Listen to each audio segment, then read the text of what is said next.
ქართველებს და ზოგადად ყველა პატარა ქვეყნის შვილებს ყოველთვის განსაკუთრებულად გვაინტერესებს რა წერენ და ამბობენ ჩვენზე, უცხოეთში. როცა კარგს ამბობენ, გვიხარია. როცა ცუდს ამბობენ, მთელი ერი შევდივართ იმ ცუდის მწველის ვოლზე, Facebook-ზე და ვაგინებთ. რთული სათქმელია ამ ორიდან რომელი უფრო მოგწონს, ვის ვაგინოთ და ვინ ვაქოთ. ამის გამოკვლევა ვთხოვე ჩემს სცენარის და სახალხო მკვლევარს, გიორგი ჯავახაძეს.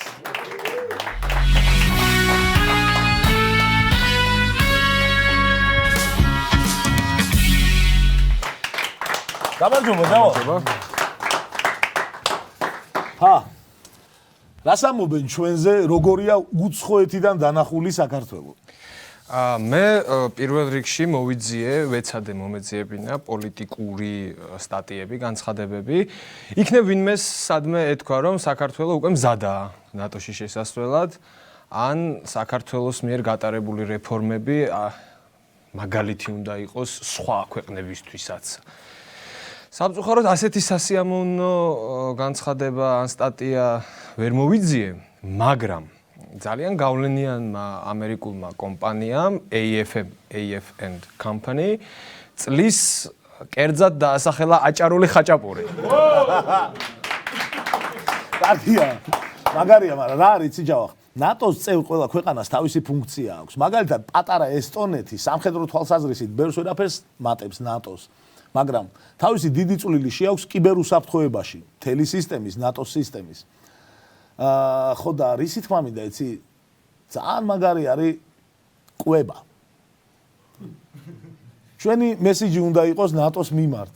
კვება. ჩვენ უზრუნველყოფთ კათერინგით. ყველაზე გემრიელი აჭარული ხაჭაპურებით მოვამარაგებ ნატოს ჯარებს. ეს ფუნქცია რომ მქონდეს, ამას ხო აქვს. აი, მე მახსოვს ჩემს ბავშვობაში საბჭოთა ჯარს რო იხსენებდნენ ხოლმე, ყველაზე პრესტიჟული პროფესია ეს იყო. იქ ვინც იყო მზარეული. სხვათა შორის არ არის ცუდია და აი ამ ამერიკულმა კომპანიამ არა მარტო საჭმელი, სასმელი შეგვიქო და ვციტირებ ესეთ რაღაცას წერს, რომ ქართული ღვინო სულ უფრო პოპულარული ხდება. აქვე აღსანიშნავია, რომ ეს ქვეყანა ყველაზე დიდი ხანია ღვინოს ამზადებს. მოკლედ, ღვინის სამშობლოდ გვაღიარა ძალიან სერიოზულმა ამერიკულმა კომპანიამ და ანუ შენს მესიჯში ნატოს მიმართ ერთ სიტყვას ჩავამატებდი რა, ძალიან მაგარი ჭამა და სმა.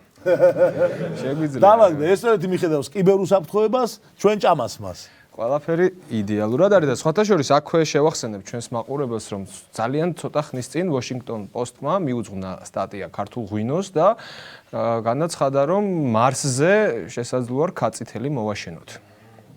გადასარევი, მაგრამ ჯავახდე, ეს რაღაც უჩვეულოდ პოზიტიური ხარ. სხვათა შორის Freedom House-მა ჩვენ საპრეზიდენტო არჩევნებზე და სასამართლო სისტემაზე დასკვნა გამოაქვეყნა და თუ გინდა გადავალ ამ თემაზე. დავჭერთ პოზიტიურ ნოტაზე. კი ბატონო, თუ პოზიტივი გვინდა, მაშინ გეტყვით, რომ ახლოვდება რაგბიში რუსეთთან მატჩი 17 მარტს კრასნოდარში.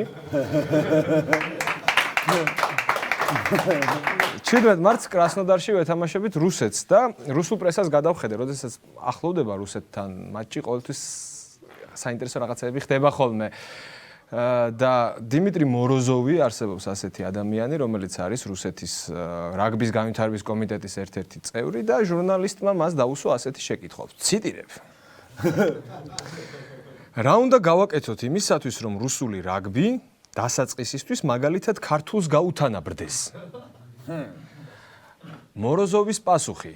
ციტირებ. საქართველოსთან შედარება უაზრობაა.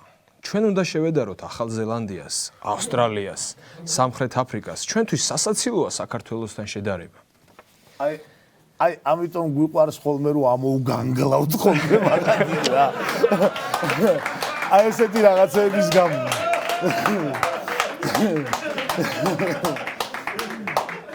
აიცი ეს არის შემთხვევა, როდესაც აი ძალიან რთულია იპოვო ზღვარი არაადეკვატურობასა და უნამუსობას შორის. სათავდება ერთი და იწყება მეორე. და აი ეს როგორი განცხადება, აიცი რომ აი ჩვენმა ეკონომიკის მინისტრმა რომ თქვას, რომ გერმანიასთან შედარება სასაცილოა. ჩვენი მიზანია გაუთანაბრდეთ ეკონომიკური მაჩვენებლებით ამერიკის შეერთებულ შტატებში. დაახლოებით ეგეთი განცხადება. რამდენი ხანია რუსებს ჩვენთვის არ მოუგიათ? ამაზე მინდა ვისაუბრო, 21 მატჩია რუსეთს რაგბიში ჩვენთვის არ მოუგია და მას შემდეგ რაც უკანასკნელად რუსეთმა საქართველოს რაგბიში მოუგო, მას შემდეგ იცი რამდენი რამ მოხდა, მიშა? საქართველოს შევიდა დსთ-ში.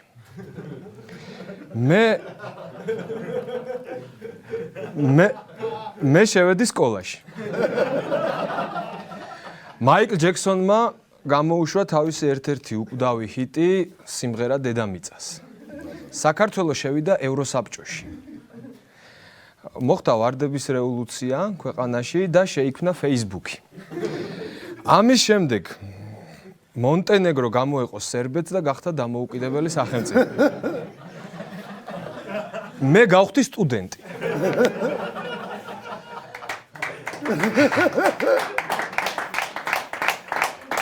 ვეომეთ რუსეთს საქართველო გამოვიდა დსთ-დან. გახსოვს ხო რა ვთქვით? მე დავრეგისტრირდი Facebook-ზე.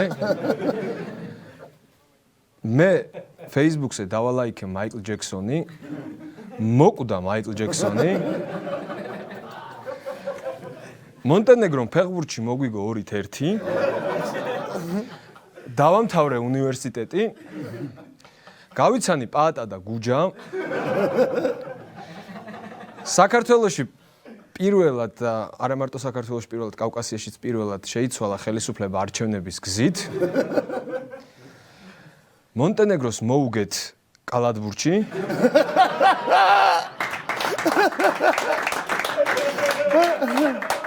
ევროკავშირმა მოგცა უვიზო მიმოსვლა. მე პაატა და გუჯა დღე-გამოშვებით ყოველდღე ამ გადაცემისთვის ვაკეთებთ რუბრიკას. და ბატონი მოროზოვი ამბობს, რომ აი ამდენი დრო გავიდა მას შემდეგ რაც საქართველოს მოუგეს რაგბიში და ეს ტიპი გვეუბნება, რომ საქართველოსთან შედარება არის სასაცილოო. ხო და მე მინდა ეს კამერაა, ხო? მე მინდა ბატონ დმიტრის მივმართო რა, რომ კიდევ ბევრი წელი გავა, ბევრი მაგარი სიმღერა დაიწერება. შეიქმნება ახალი სოციალური ქსელები. სახელმწიფოები შეიქმნება ახალი სახელმწიფოები, ან არ შეიქმნება, ან გაერთიანდებიან, ან დაიშლებიან. მე გუჯა და პაატა კიდევ ბევრ რუბრიკას გავაკეთებთ ამ გადაცემაში, მაგრამ ბატონი დმიტრი სულ ასეთი გასაგებია ჯავახ. დარჩება. მადლობა საინტერესო კვლევისთვის. და მომავალში ვისურვებდი, რომ ამ რუბრიკაში ნაკლები წილი დაეთმოთ ჩვენი სამზარეულოს მიღწევებს და უფრო პოლიტიკურ ეკონომიკურ თემებს შევეხოთ. ჩემზე არ არის მიშა დამოკიდებული, მადლობა რომ დაგვითმეთ დრო და აქვე ვისარგებლებ შემთხვევით ჩვენი შოუს პროდიუსერს დავით აბულაძეს მიულოცავ დაბადების დღეს, რომელიც წლინახევრის იყო, როდესაც უკანასკნელად მოგვიგო რუსეთმა. მადლობა ჯერ. მე ვარ მიშა მშვილდაძე და თუ მოგეწონათ ეს ვიდეო, გამოიწერეთ ჩვენი გვერდი. არ დავკარგოთ ერთმანეთს.